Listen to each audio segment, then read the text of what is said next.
Esse é o podcast do Rio Ethical Fashion, o maior fórum de moda sustentável da América Latina. Os episódios que você vai ouvir nesta sexta edição foram gravados em agosto de 2026, durante o Rio Innovation Week, no Rio de Janeiro. Então, gente, esse foi o desafio realmente da IAME, de falar sobre um futuro sem o couro bovino. Eu acho que sem o couro bovino é um pouco exagerado. Eu acho que enquanto a gente tiver a indústria da carne, a gente vai ter couro bovino. Mas a questão é a gente falar sobre alternativas a esse couro bovino. E é isso que a gente vem trazendo aqui. Mas alternativas, por exemplo, existem diversos tipos de materiais que são semelhantes ao couro atualmente, que a gente consegue ver em desfiles de moda, que a gente consegue ver em feiras, que a gente consegue ver em vários lugares aí na mídia. Mas quando a gente chega nas lojas, é muito difícil encontrar esses materiais. E aí, toda a questão assim, minha também, né, é entender o porquê.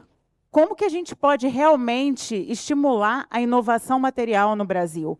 E aí, não de um ponto de vista simplesmente do material em si, mas de todo o processo que realmente cria essa infraestrutura para que a gente possa estar competindo mesmo com toda essa nova leva de novos materiais que tem vindo no mundo inteiro, né? E a gente pode ver aqui, vamos falar também sobre isso. Eu queria começar a conversar com o Eduardo primeiro, e eu queria saber o que fez a Nova Caeru realmente decidir se focar no couro, em desenvolver algum material semelhante ao couro e para substituir mesmo o couro bovino.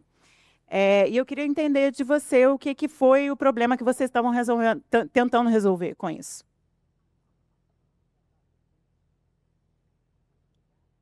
Liga. Boa tarde a todos. Ótimo. Prazer estar aqui com a Tassi, com a Clarissa. Obrigado, Iamê, pelo convite.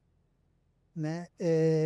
Antes de responder a tua pergunta, eu vou falar um pouquinho da minha trajetória, porque as pessoas não me conhecem, eu sou de uma empresa B2B. Né? A minha trajetória tem mais ou menos 30 anos.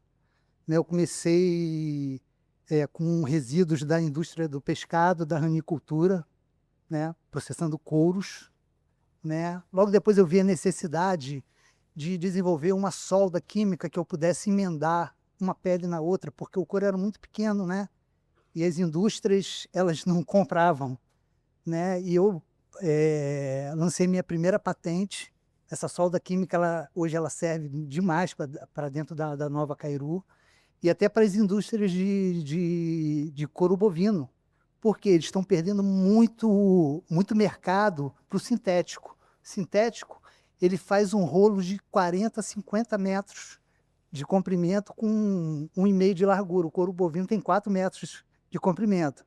Então, está despertando muito interesse também, né? E essa solda já tem 25 anos, praticamente. Ela é patenteada, né? Ela foi a minha primeira patente.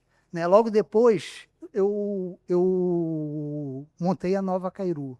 Né? A Nova Caeru é um curtume, né, com produtos 100% orgânicos, né?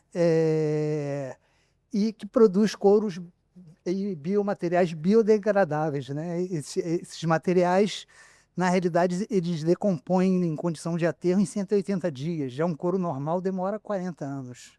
Né? Nessa época, foi 2007, a Nova Caeru era muito à frente do tempo dela. E ela continua sendo. Assim, eu não estou querendo ser arrogante, mas sei que é uma indústria assim, bem diferente. Né? Logo depois veio a pele do pirarucu. Né? Essa foi uma escola muito grande para a gente. Né? Foi não só a parte de pesquisa, mas principalmente a parte mercadológica. Aqui no Brasil, né, a gente tem a Nina ali, a Osklen foi a empresa que adotou essa pele, foi muito legal, mas fora do país é um material complicado de trabalhar, porque as empresas não conhecem, né, uma inovação.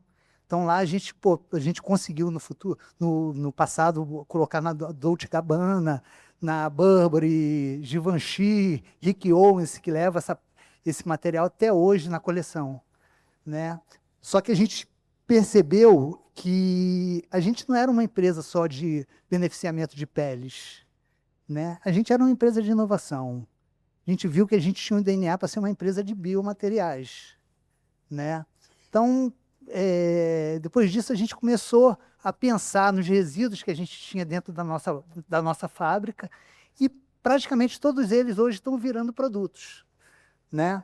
A Belief, né, que é uma folha, para quem não conhece, é uma folha de orelha de elefante, que eu vou fazer um paralelo ao couro. O couro você transforma uma pele em couro. A Belief, você transforma uma folha em Belief, né? Ela tem uma propriedade muito parecida, né? Hoje ela não está pronta para tudo. Se você falar, a Belief dá para fazer um tênis para corrida? Não dá, né? Mas ela dá hoje para fazer muita coisa, uma bolsa, dá para fazer tênis casual, dá para fazer papel de parede. Então é um material que está em laboratório.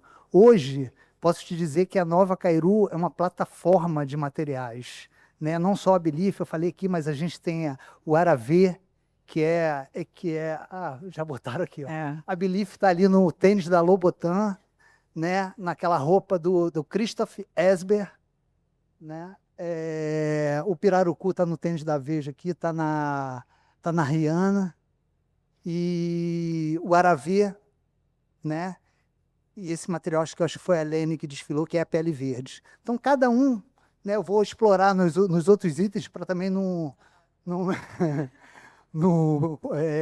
passar do tempo, né? Então é isso. Na realidade, a gente é uma empresa de biomateriais e o que você falou, a gente não tem assim intenção nenhuma de tirar o espaço do couro bovino, de tirar o espaço do sintético, né? A gente cria novos materiais para dar novas alternativas às indústrias da moda, né? Então, novas perspectivas, né? Então é isso. A intenção é essa. Acho que é muito difícil a gente bater de frente com o sistema, né? Eu acho que encontrar alternativas, encontrar outras soluções é o mais importante, é o que a gente é uma coisa mais positiva, uma energia mais positiva, né, do que a gente simplesmente, agora vamos contra todo mundo, né? Não, exatamente, até porque, assim, na minha cabeça é o seguinte, o couro bovino, ele é um reciclo, né? Enquanto as pessoas, do jeito que você falou, enquanto as pessoas comerem carne, vai existir couro, a gente está reciclando. Eu acho que o problema do couro bovino é o desmatamento. E o segundo problema, para mim, principal, é dentro da indústria, a parte química, né? O pessoal usa muito metal pesado. Então, isso é muito poluente. Né? O cromo, né? Então, é muito poluente. Diferente do que a gente faz, a gente não usa metal, né? Então, a gente está fazendo isso há muitos anos, né? E dá para fazer. E parabéns. Obrigado. Vamos agora falar com a Tassi, que é diretora de sustentabilidade da Riachuelo. A gente tem visto a Riachuelo cada vez mais presentes nessas discussões sobre inovação atualmente, né? Graças a você também. E buscando essas novas soluções para a cadeia têxtil. Conta um pouquinho para a gente como que é o papel da inovação em materiais dentro da estratégia de empresa, dentro da estratégia de produto mesmo, sabe? Muito bom, obrigada. É um prazer estar aqui, pessoal. Boa tarde.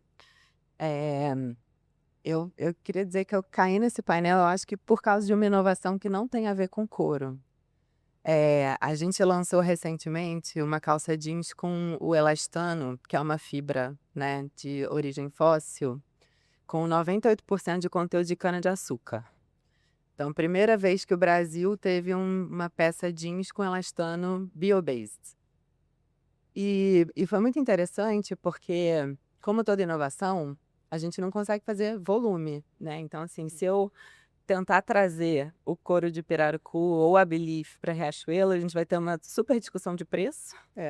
Vai ficar pequeno, mas no meu ponto de vista é o que eu deveria fazer, né? Assim, o que todos nós, grandes marcas, deveríamos fazer, fomentar a inovação, por menor que ela seja, dentro da minha operação.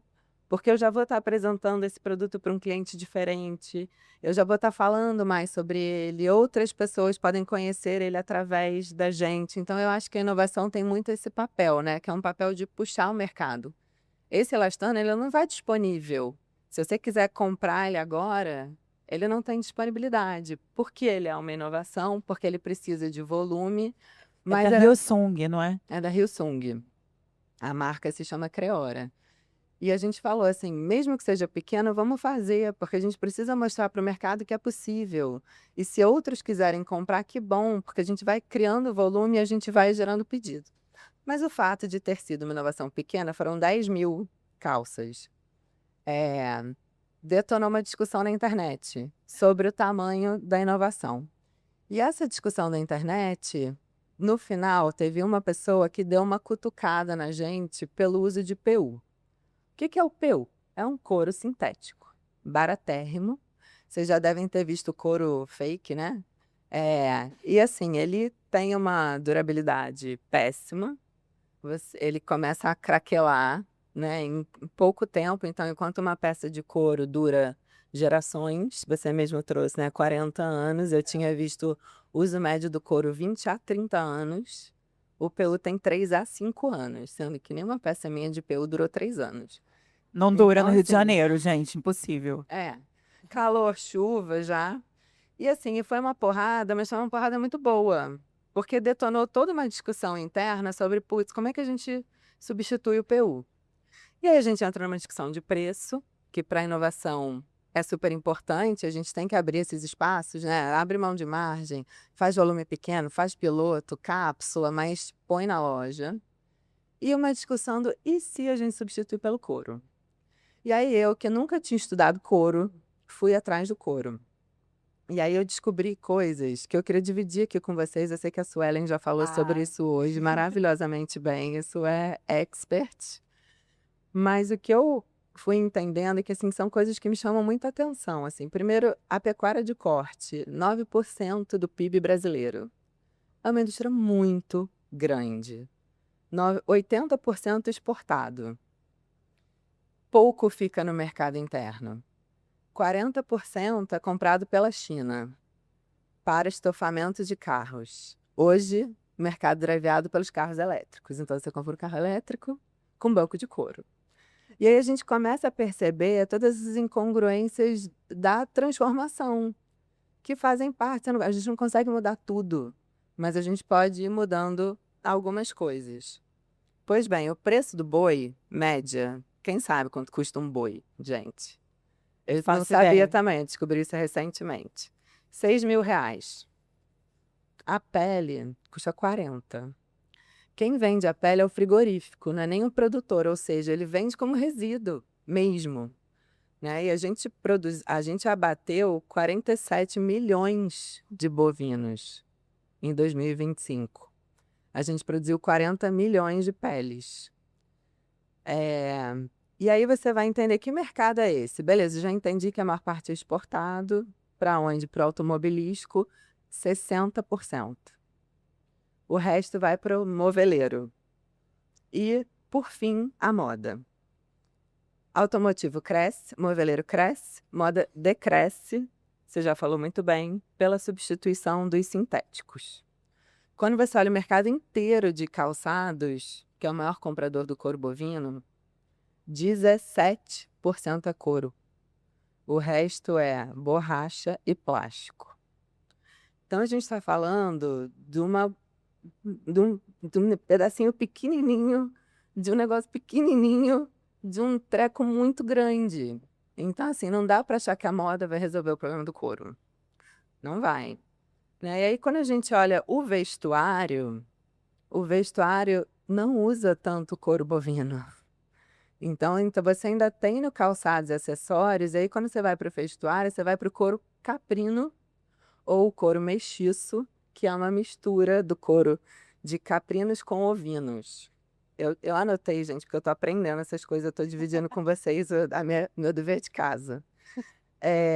E quando a gente fala, eu achei isso muito impressionante também, o boi custa 6 mil, a cabra custa 350.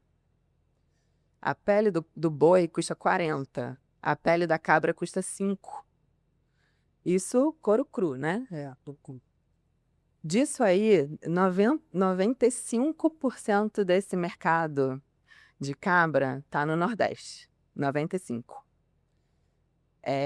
Então, quando você começa a ver, aí eu fui estudar qual é a capacidade produtiva do Nordeste de couro de cabra. Os nossos curtumes estão a 50% de capacidade produtiva. A gente produziu ano passado 135 mil peles de cabra e a gente importou 5 milhões de pele de cabra.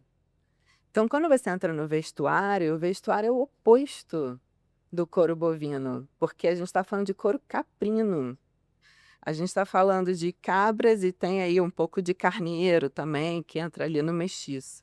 Mas quando você olha só a cabra, e a Riachuelo ela tem sede no Rio Grande do Norte, e a gente tem andado muito pelo Nordeste, você vê o quanto é que a gente poderia estar desenvolvendo uma cadeia que está a 50% de capacidade, que obviamente vai pressionar a caatinga, porque as cabras pastam, né? E não existe um olhar de desenvolvimento para isso. Então, a gente está batendo no couro pelo desmatamento. 80% do território ocupado hoje por gado no Brasil é a Amazônia desmatada, mas não estamos desmatando pela moda, estamos desmatando pela Pela carne. carne. Ela tá. Então, se eu posso usar esse subproduto, eu fico me perguntando por que não? E se eu posso desenvolver novas indústrias de couro, de peixe ou de cabra, que podem evitar a importação de 5 milhões, detalhe, essas 5 milhões de peles estão vindo da África e da Ásia.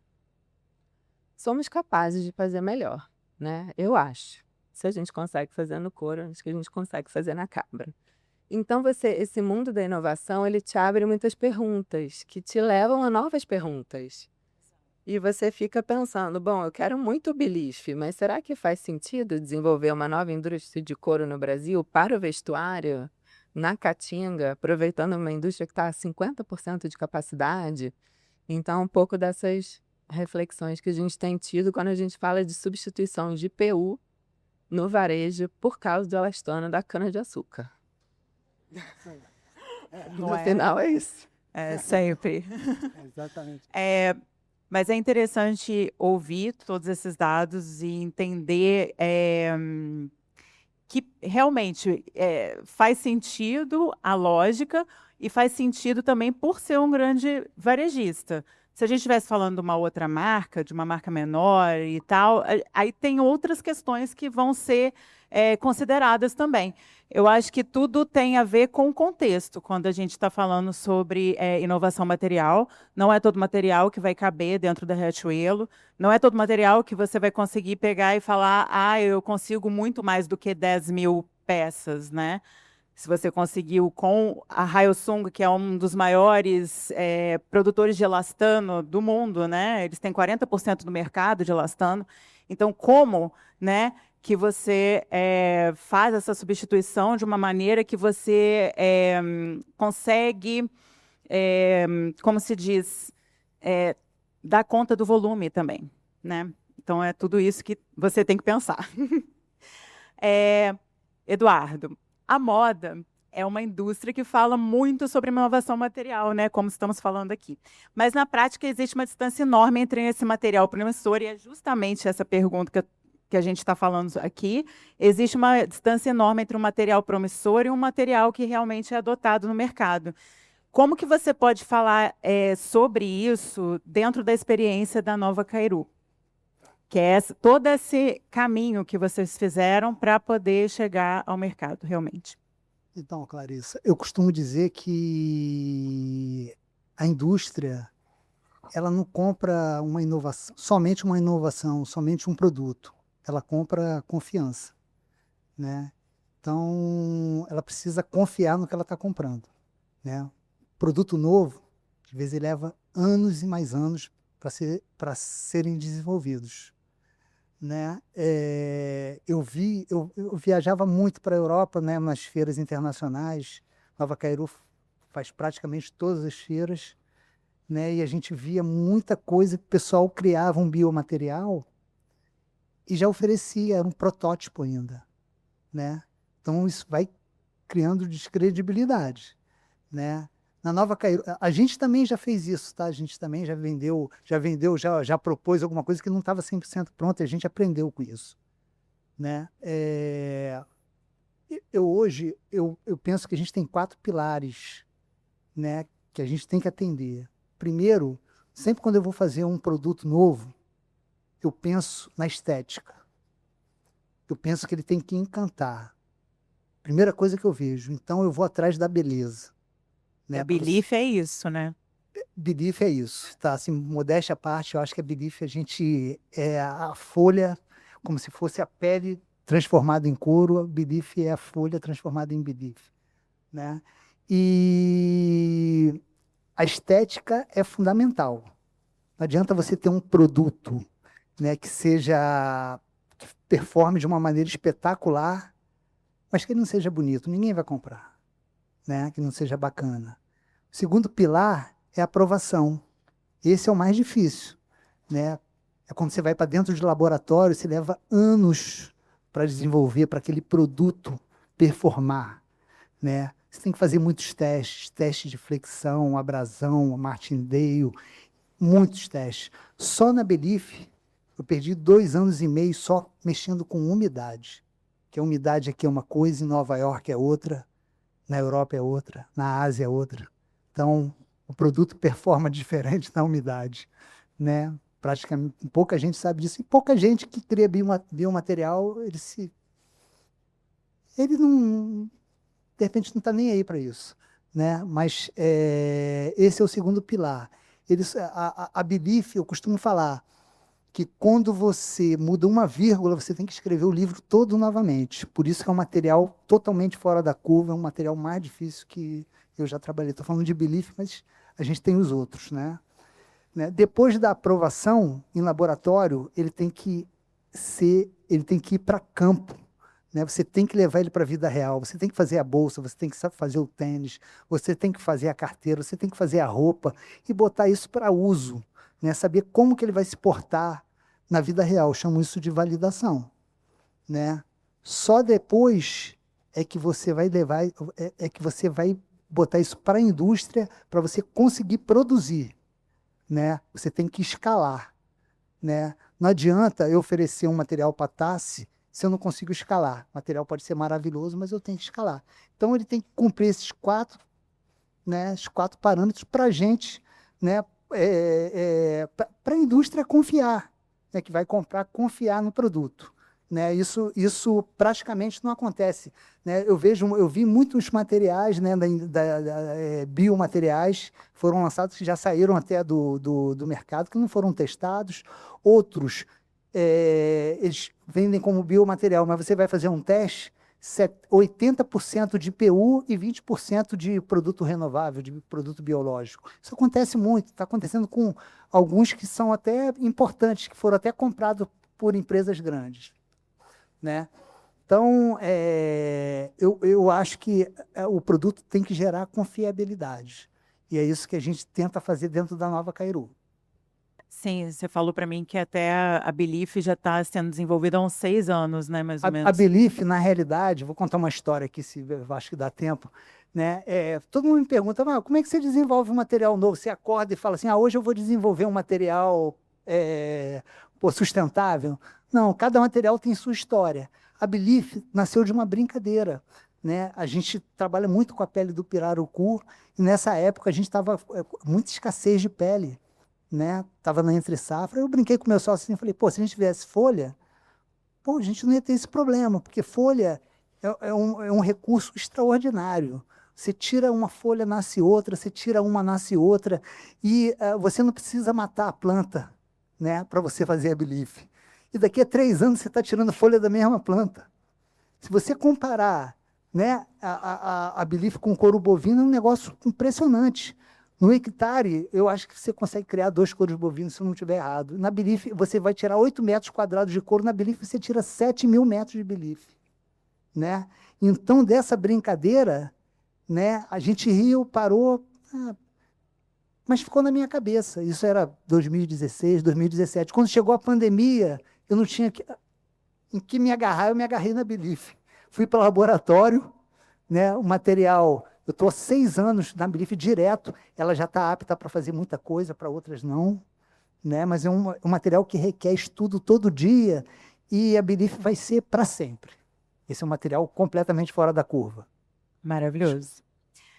Tassi, quando a gente fala em inovação de materiais, normalmente a gente pensa nesses impactos ambientais, sociais, tudo isso. Mas muito pouco se fala sobre o risco de adoção desses materiais para a empresa mesmo, né? Sendo bem pragmática. A gente tem que entender realmente o que acontece numa empresa para você poder se adaptar de forma que você possa receber essa inovação material. Porque não adianta nada a gente ficar falando aqui de coisas maravilhosas, mas que não são adaptáveis ao seu contexto, né? Então, como que isso se dá? O que vocês têm que equilibrar para realmente poder adotar um novo material e os riscos que vocês pensam que vocês têm que passar? Boa. Eu tenho olhado para isso ao contrário, na verdade, o risco de não mudar materiais. Porque quando a gente olha hoje, por exemplo, o inventário de emissões de carbono da moda, a maior parte é escopo 3, que são as emissões terceiras, onde está toda a matéria-prima, e a maior parte do escopo 3 é a matéria-prima. Então a gente já sabe que para a gente bater as metas de descarbonização, a gente precisa mexer em materiais, essa é a alavanca número 1. Lógico, transição energética, o Brasil, né, tá dando aula aí para o mundo de como fazer transição energética. Acho que a gente está num cenário muito privilegiado nesse sentido para mudar combustível, mudar energia térmica, elétrica, um monte de coisa, mas você precisa mexer em materiais. Isso aqui, sozinho, transição não vai ser suficiente. E com o mercado regulado de carbono, a gente vai começar a ter mexidas de preço, né, nos materiais que são de base fóssil ou que tem, né, indústria química por trás. Então, a gente olha até para o algodão, que é um super material maravilhoso brasileiro, mas moramos num país tropical. O país tropical tem uma biodiversidade gigantesca, e isso também se aplica às pragas, e a gente não consegue reduzir a carga química do algodão ao mesmo nível que um país, por exemplo, que tem um inverno onde neva, você automaticamente já estanca ali uma série de ciclos biológicos, você não tem uma biodiversidade tão grande. Então, a gente tem o ônus e o bônus de viver num país tropical e a gente começa a pensar em tudo isso. Então, eu preciso de um algodão com menos emissões. O algodão com menos emissões, ele ou vai ser agroecológico orgânico, ou ele vai ser reciclado. Então, aqui eu já tenho 3 frentes de inovação. Aí depois eu vou para as fibras sintéticas, preciso substituir o elastano, preciso substituir o poliéster. Poliéster a gente tem feito bastante já poliéster reciclado. A poliamida, você já tem poliamida também de base biológica, também já tem poliamida reciclada. Então a gente entende que, na verdade, o risco de não mudar é maior do que o risco de mudar. E a gente está muito mais disposto a correr o risco de mudar, mesmo que vire uma crítica na internet, mesmo que... Porque né, tem o risco reputacional, né? Essa é a mas questão. assim, você achar que você vai manchar a reputação da empresa por estar inovando, assim, não, isso não pode ser um freio para a gente, né? Por mais que a gente saiba que pode acontecer. Então, eu acho que a gente tem olhado para isso ao contrário. E hoje, grande parte do trabalho do time é desenvolver novos materiais, é estar nessa frente, é puxar a Hyosung para conversar com o BNDES. As pessoas falaram assim, cara, essa cana não é brasileira? Que é como se você falasse, elastano de cana, pela primeira vez no Brasil, aí você dá um tilt na cabeça, né? Você fala assim, cara, mas a gente é um grande produtor de cana mundial. Etanol é daqui. E aí você fala, não, é importado. Por quê? Porque a gente hoje não transforma o açúcar da cana em biopolímero. E esse biopolímero, ele pode alimentar várias indústrias. Na moda, ele pode virar elastano, mas ele pode virar embalagem, pode virar um monte de coisa. E a Hyosung quer instalar uma planta no Brasil, porque é bom, eles estão hoje fazendo sourcing de cana na Ásia, eles são uma empresa de Singapura, mas o mercado brasileiro é gigantesco. Então, putz, quem está financiando transição? BNDES, vamos buscar uma reunião da BNDES com a Hyosung e entender qual é a possibilidade de instalar uma planta de transformação de biopolímero no Brasil. É esse Conversa tipo de sobre o conversa, adensamento de entendeu? cadeias, né? Pra montar gente não ter cadeias que inteiras. exatamente. E no caso da Hyosung, a cana é brasileira, a matéria-prima é brasileira, mas não? Não, é importada. É importada também? É isso, A fábrica é no Vietnã, não é? Uma coisa assim. Singapura. Enfim. E aí a gente vai aprendendo. Pois é. Eduardo, olhando para a trajetória da Belief e do couro de Pirarucu, como que você compara o interesse que vocês recebem aqui no Brasil e fora do Brasil? Existem diferenças na forma que esses mercados enxergam a inovação em materiais? Existe. Na realidade, essa pergunta é super legal, porque a gente teve duas experiências completamente diferentes, né? O pirarucu, né, volto a falar, é um material que a gente, quando lançou a Osklen, foi um material que adotou o pirarucu. Isso foi muito bacana para a gente, porque uma empresa que estava do nosso lado, está no nosso quintal, ou a gente está no quintal deles, eu não sei, e a gente foi caminhando junto, né, desenvolvendo produtos, né, tanto é que a Osklen está até hoje com o pirarucu. É claro que tem outras empresas hoje no Brasil que compram, mas ela adotou o pirarucu e foi super legal, né? Deu tempo também para a gente ir para as empresas da Europa, né, para as grandes empresas da Europa, como Burberry, Givenchy, Giorgio Armani, né, e até o Rick Owens, que usa o pirarucu direto na coleção, né? Deu tempo, usando aqui com a Osklen, deu tempo da gente fazer essa transição para levar isso para a Europa. No Brasil, o pirarucu é bem forte, é mais forte do que na Europa, porque o pirarucu tem uma licença CITES, né, que isso burocratiza um pouco o material para a Europa. Já, assim, para minha surpresa, o principal mercado do pirarucu é o mercado country americano, né? Eles também adotaram o pirarucu, eles fazem bota, virou um fenômeno o pirarucu nos Estados Unidos. É o mercado que a gente mais vende, né? É um mercado que compra muito, né? Então o pirarucu foi isso, né? Para a gente, ter a Osklen aqui no Brasil foi super legal, né? Só um detalhe, eu achei incrível o que você falou, porque você já tinha falado antes, né, da importância do produto ser bonito. Isso. E a gente vê isso muito, assim, a importância de você fazer um produto que é desejo. Porque eu acho que o couro de pirarucu, talvez a primeira vez que alguém tenha visto, não tenha falado assim, nossa, que couro bonito, né? A gente está acostumado com couro liso, ele é cheio de textura, eu acho lindo, mas talvez eu fique pensando, será que eu acho lindo que eu aprendi com a Osklen que é lindo ou que é lindo mesmo? Não, exatamente, porque você tem uma empresa como a Osklen trabalhando isso, fazendo as bolsas, isso foi super legal, né, cara? Você valida o material, maravilhoso. Tem bota country, já quero essa bota. O pessoal usa muito. Já visualizei Você vai ela na minha nos cabeça. Estados Unidos, você vê muita gente de bota country, é super legal. Já a Belief, eu posso te dizer que a Belief é um material global, né? Quando eu levei a Belief a primeira vez para a Europa, ela estava na fase de estética ainda. E a gente lançou numa feira que teve em Londres. Lançou não, a gente mostrou numa feira em Londres.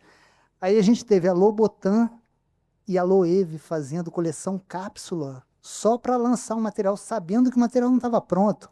Isso é uma coisa que hoje eu jamais permitiria. Por isso que eu falo, a gente erra também, né? Eu tive o prazer na Belief de ter a Louis Vuitton e o grupo Richemont, através da Cartier, fazendo protótipos só para acompanhar o desenvolvimento da Belief. Tá, isso aí é uma coisa que não tem preço, né? Você está com material. Quer que mostre? Tem aqui. Ele está falando, eu já vi que tem. Isso aqui é Belief feito em painel, né? Soldado, né? Eu te ajudo, calma aí. Pode falar. É lindo, né, gente? Isso, na realidade, são folhas, né? Maravilhoso. A gente vende ela em painel. Obrigado, gente, obrigado. Então, viabiliza, porque aquela solda que eu fiz lá em 2001, que eu patenteei, ela está servindo hoje para a Belief, né? Então, a gente tem a folha individual também, deixa eu ver se tem aqui.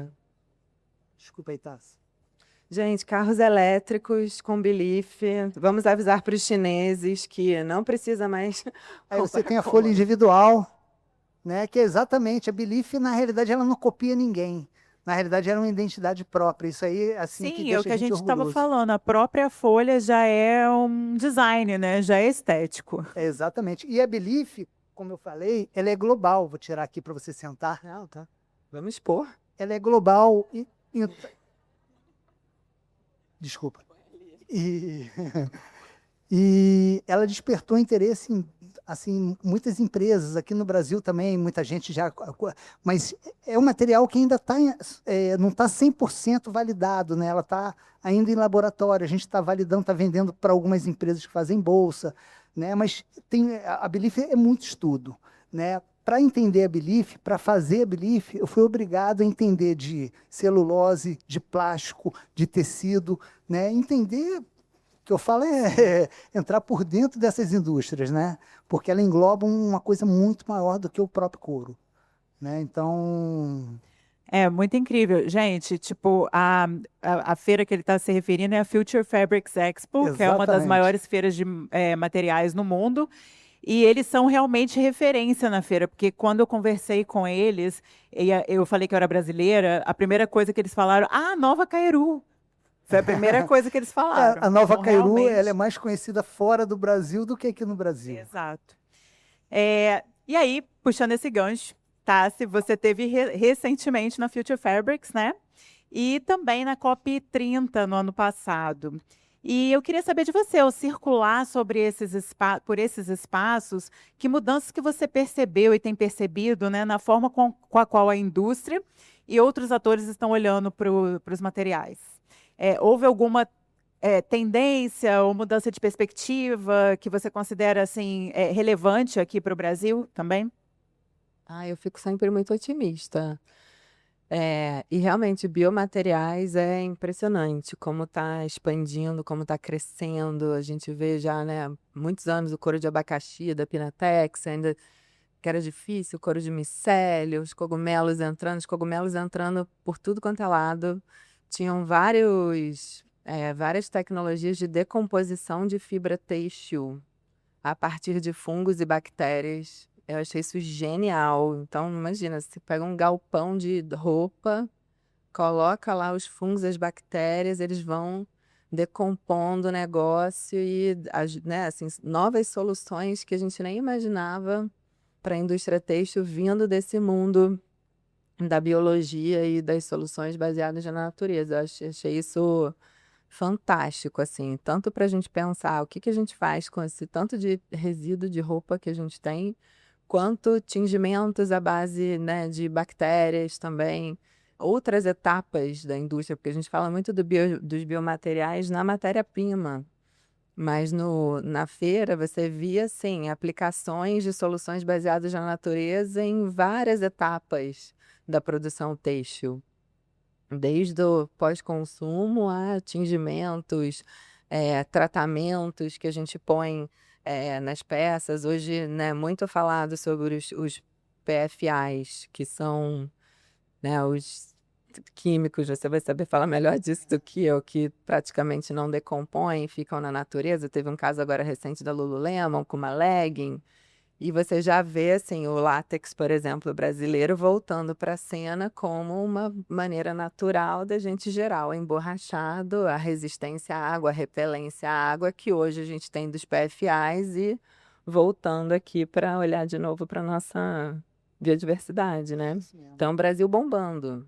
O Brasil sempre trazendo O Brasil muita é muito rico solução. em recursos naturais, né? Muito rico. Sim. Então, se tiver gente aqui, né, que consiga desenvolver, que consiga trabalhar, isso é super legal. Tem tudo para ser, né, o país do biomaterial. Os Com fios de certeza. algas também, os brasileiros estão dando show, trazendo alga para dentro da fiação, elaborando novas fibras a partir de algas. Então, eu acho que assim, tem um caminho incrível e eu acho que o Brasil tem tudo para dar aula, né? Não, com certeza. Se a gente realmente conseguisse, né, usar a nossa biodiversidade, mas eu estou falando com muito cuidado essa palavra, né? Porque, assim, a gente tem muita biodiversidade aqui, mas a gente realmente esse tipo de projeto de bioeconomia, o que eles fazem também reflete na história das pessoas, principalmente, né, em áreas como a Amazônia, em áreas como o Nordeste, mas também reflete na própria floresta, na preservação da floresta, né? Eu acho que isso é a visão assim mais sistêmica, mais aberta disso tudo, que eu acho que é muito importante para a gente considerar quando a gente está falando disso, de inovação material. E é justamente por isso que eu entrei nisso, né? Tipo, não foi por outro motivo, foi porque eu vi possibilidades realmente da gente criar soluções ambientais a partir dos materiais. E Socioambientais, né? socioambientais, total, Incluindo socioambientais. as pessoas. Exatamente, incluindo as pessoas sempre, porque as pessoas que fazem a diferença dentro dessas cadeias e não só. Porque se as pessoas não têm emprego, não têm qualidade de vida, o que vai acontecer? Elas vão procurar indústrias que vão estar fazendo mal para a floresta, vão estar fazendo mal para o meio ambiente, né? Então, tudo isso faz parte de uma mesma coisa, não são coisas separadas. Eu não tenho tempo para fazer uma pergunta para os dois, então eu queria deixar o tempo aberto aqui para vocês falarem o que vocês querem deixar de mensagem aqui para todo mundo. Ah, você também, né? Deixa a sua. Claro. Pode ser você. Ai, gente, bora fazer. Essa é a minha mensagem, juro. A gente fala muito, a gente reflete muito e a gente precisa executar mais rápido. A Nina tá aqui, eu sou fã da Oscar, ela sabe disso, eu falo para todo mundo que a Oscar me inspira muito. E o as sustainable as possible, as fast as possible, eu acho que é o grande lema da nossa geração. Eu fico pensando que mundo que a gente vai deixar, né? E eu acho que a gente tem um monte de problema para resolver, então bora fazer o mais rápido possível, todo mundo junto, a gente consegue, cada um fazendo sua parte. Não vamos desanimar, sejamos otimistas, tem muita coisa boa, tem muita solução, tem muita inovação. A gente tem que dar a mão e fazer. Eu acho, né, eu vou falar direto para a Tassi, que as empresas têm que se ligarem mais, né? Eu acho que Com certeza. super legal, por exemplo, o que aconteceu, volta a falar Nova Cairu com a Oscar, pô, Nova Cairu com Riachuelo, ou com outras empresas, tem outros materiais, por exemplo, eu nem falei aqui da Alterar, que é um material, que é uma fibra que a gente trouxe de bambu, né? E eu ficava olhando, pô, o que eu vou fazer com essa fibra? Aí eu vi um funcionário passando cheio de barbatana do pirarucu para jogar na compostagem. Falei, porra, peguei, extraí um biopolímero daquela barbatana, que é proteína, infiltrei na fibra e trabalhei aquilo como se fosse um couro bovino. Hoje a gente tem um material que é próximo ao couro bovino, feito com a fibra do bambu e com uma proteína do pirarucu. Nossa! E você pode fazer isso em rolo também. Não é sintético, não é couro. Mas é tipo um couro E sem esse o que boi. você me falou que é escalável, né? Esse aqui é muito escalável. Ó, bora substituir Esse o PU. material... Não É isso que eu tô... É isso Não que eu é? preciso. Não é? Ó, já Não é? falei, bora fazer, bora fazer. Esse material é o material mais novo que a gente tem, mas A gente Mas- faz mas, assim, esse ó, vão Chile, brigar. Riachuelo, esse Nova material Cairu. é o material mais novo que a gente tem, mas como o background é bem grande, talvez ele seja o mais rápido, porque ele já está em laboratório, já vai para teste de validade, né, na vida real. Então, assim, acho que é isso. E a Sim, sua? sim. A minha, gente, fiquem prestando atenção aí na Biomatera. A gente vai ter bastante novidade agora nesse segundo semestre e principalmente em outubro, que a gente vai estar lançando algumas coisas. Não posso falar ainda, mas tudo certo. É isso. Muito obrigada, gente. Foi Obrigada a vocês, maravilhoso. Obrigada. Obrigado, valeu, Obrigada. muito obrigado mesmo. Foi um prazer.